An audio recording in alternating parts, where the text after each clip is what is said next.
Viswanathan sir గారు, ఈ యొక్క కార్యక్రమానికి అధ్యక్షత వహిస్తున్నటువంటి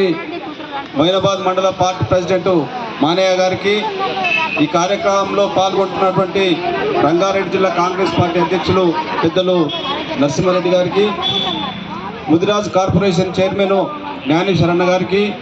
ఐఎన్టీసీ రాష్ట్ర వైస్ చైర్మన్ రాజిరెడ్డి గారికి, అదేవిధంగా చేవెళ్ళ మండల అధ్యక్షులు మానయ్య గారికి, అదేవిధంగా ఇక్కడికి వచ్చినటువంటి కాంగ్రెస్ పార్టీ మైనాబాద్ మండల నాయకులు, అదేవిధంగా సత్యన్న గారికి, అదేవిధంగా రవీందర్ రెడ్డి గారికి, జైపాల్ రెడ్డి గారికి, అదేవిధంగా మన ఇక్కడ లోకల్ శంకర్ గారికి, అదేవిధంగా బానూరు శంకర్ గారికి, వేదిక మీద ఉన్నటువంటి మన చేవెళ్ళ మండల వర్కింగ్ ప్రెసిడెంట్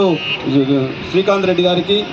యూత్ కాంగ్రెస్ జిల్లా అధ్యక్షుడు నాగేంద్ర రెడ్డి గారికి, అదేవిధంగా దయానంద్ గారికి, అదేవిధంగా మాజీ సర్పంచ్ వెంకటరెడ్డి గారికి, అదేవిధంగా అజీజ్ నగర్ కాంగ్రెస్ పార్టీ నాయకులు మహేందర్ గారికి, అదేవిధంగా నరేందర్ గారికి, ఇక్కడ ఉన్నటువంటి వేదిక మీదకి ఉన్నటువంటి మన Sardanar market committee director Balakrishna Reddy గారికి, అదేవిధంగా Chevella market committee director Hanif గారికి, మాణిక్యం గారికి, ఇక్కడ ఇచ్చేసినటువంటి అందరికీ కూడా పేరు పేరున, అదేవిధంగా తోల్కట్ట గ్రామా నుంచి వచ్చినటువంటి అక్కలకు, అన్నలకు, పెద్దలకు, అదేవిధంగా పత్రికా మిత్రులకు, ఇక్కడికి వచ్చినటువంటి అందరు కూడా ముందుగా నా యొక్క నమస్కారాలు, ధన్యవాదాలు తెలియజేసుకుంటా ఉన్నా.